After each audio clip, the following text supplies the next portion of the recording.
Hello and welcome to episode 10 of Stuttering Demystified. This is Lori Melnitsky, speech and language pathologist, person who stutters, and a stuttering specialist. I also direct All Island Speech and Stuttering Therapy. I started this podcast because I stuttered very severely when I was younger. I still do stutter. And I really wanted you to hear from other people who stutter, and I wanted speech pathologists to really see if you can kind of get into the minds of people who stutter. So today, in this episode, I'd like to talk to you about a personal story involving me, and it's really overcoming fear, because sometimes with stuttering, we think if people just learn strategies or tools, they're going to be fluent, and all they have to do is use them. And it's not like a hammer. It's not like you're putting up a picture on the wall and you take out the hammer and you position the picture and you use that tool and you put in the nail and you hang up the picture and you're very happy because you used the right tool. You could have used a wrench and probably banged even harder, but you might not have gotten the hole where you really wanted it. Fear can stop us in many aspects. So I want to share with you the first time I took a 3-week intensive fluency program.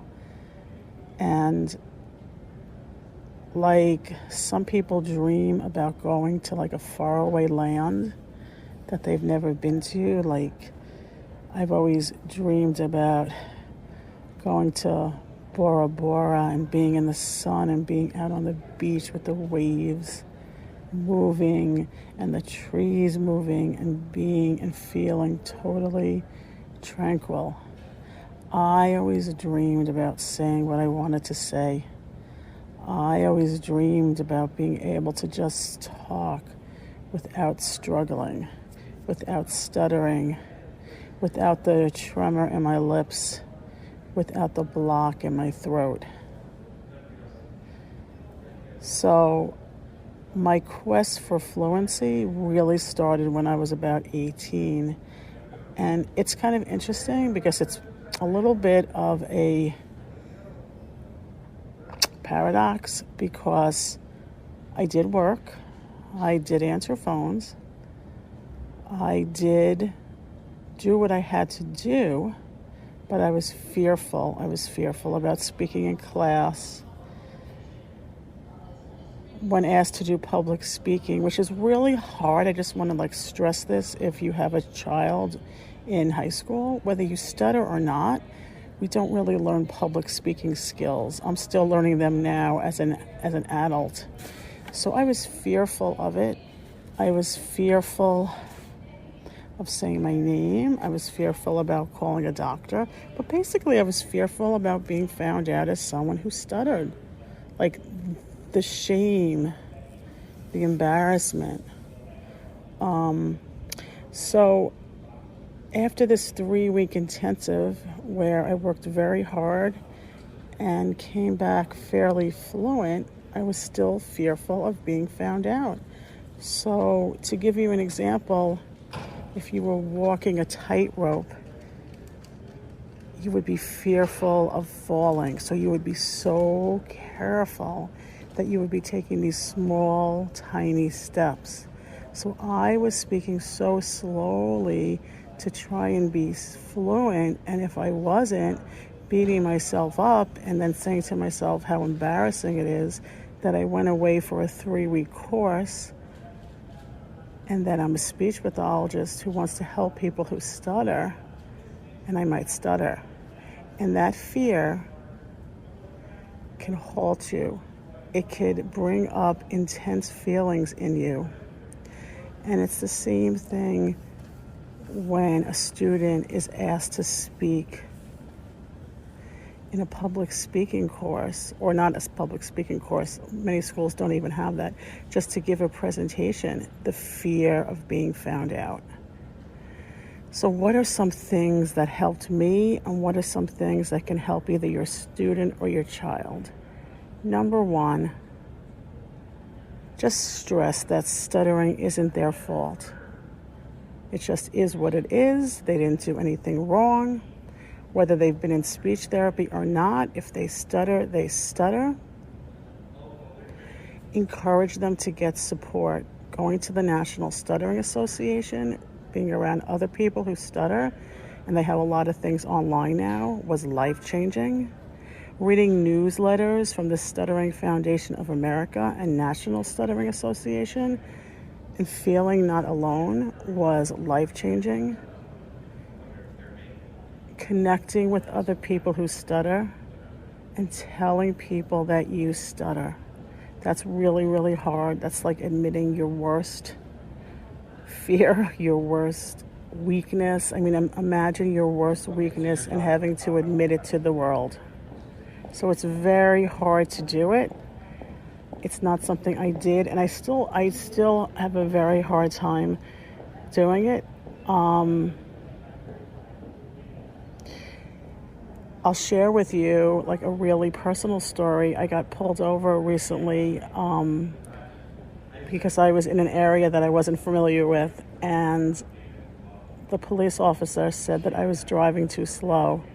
I got a little nervous and I stuttered, and he immediately thought that something was wrong with me, and it brought the memories flooding back. Like, he said, "Oh, I notice your lips are moving very strangely," and I went into a whole explanation of what stuttering was, and I was a speech pathologist, but I was able to do that in a fairly communicative manner. When I was younger, I probably would have stuttered on every word, and I don't know if he would have even understood it, or I would have blocked. So encourage stuttering education. Encourage fluency training, because the first time may not work. It may not work when they're young, but intensive fluency therapy as people get older really becomes very helpful. So I wanted to share, sometimes we have to let go of fear. We have to talk to ourselves. We have to tell ourselves it's okay. And we do have to seek help, because I never gave up. Don't let your students and don't let your child either. Just stand by them and tell them you're there if they need you. And there's a great book called What to Do When You Talk to Yourself by Chad Helmstetter. No, I'm sorry, it's Shad Helmstetter. And it's an older book, but the power of visualizing where you are helps release fear. The power of talking to yourself and telling yourself you're okay. And the power of connections. I can't stress, and especially now when we're a little bit more isolated with COVID, and I can't help feeling that has to impact all of us, short and long term. Reach out to others. I see many teens who stutter, and I encourage them to please talk to one another. To feel alone is detrimental. Whether you have stuttering, whether you have ADHD, whether you have mental health issues, to be alone and to not share with anybody is not helpful. So I'm here to tell you, I conquered stuttering, but I do still stutter at times. And when I say I conquered stuttering, it doesn't impact my life. I can say what I want. And I learned to not feel so responsible. So I don't like it. I don't really accept it, but I don't feel like it's something that I did wrong. So sometimes we have to feel that fear. Talk about the fear, face the fear, go through some bumpy times in order to get tools and in order to use that hammer to bang that picture on the wall. Because if you had a bumpy wall that wasn't smooth, you would not be able to get that nail in the wall. And sometimes life can be bumpy, and without the right support, you're not going to be able to get what you need. And we want people to feel empowered and strong and resilient, and that if they don't make it the first time, they're still going to be okay. That's so important to understand. You don't have to be perfect. So again, you can tell people you stutter if you feel comfortable. If you don't, please try and go to one of the support groups that I think will really help you. And it's so helpful to meet others who are going through the same thing you are. And there's a quote I saw online. It's by somebody named Steve Earle. And it says, "Every day on earth is another chance to get it right." So we don't have to be perfect. You don't have to go around using perfect fluency tools. You are loved anyway.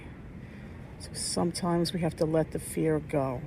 So if you need to contact me, it's www.allislandspeech.com. We provide speech therapy online throughout many states in the United States and internationally. We also provide ADHD and executive functioning coaching. If you are a speech pathologist, please follow this podcast. And right now we have a school-age stuttering boot camp course that is out. So again, this is Lori Melnitsky. I am a person who stutters. I know what other people feel who stutter, and sometimes we have to give ourselves a break and let it go. And remember, like I said before, every day on earth is another chance to get it right. Perfection is not what we're striving for. We're just striving for a little piece, especially when it comes to communication. Have a great day, and thank you for following. And remember, this is Stuttering Demystified. Please share. It's on Spotify. Have a great day.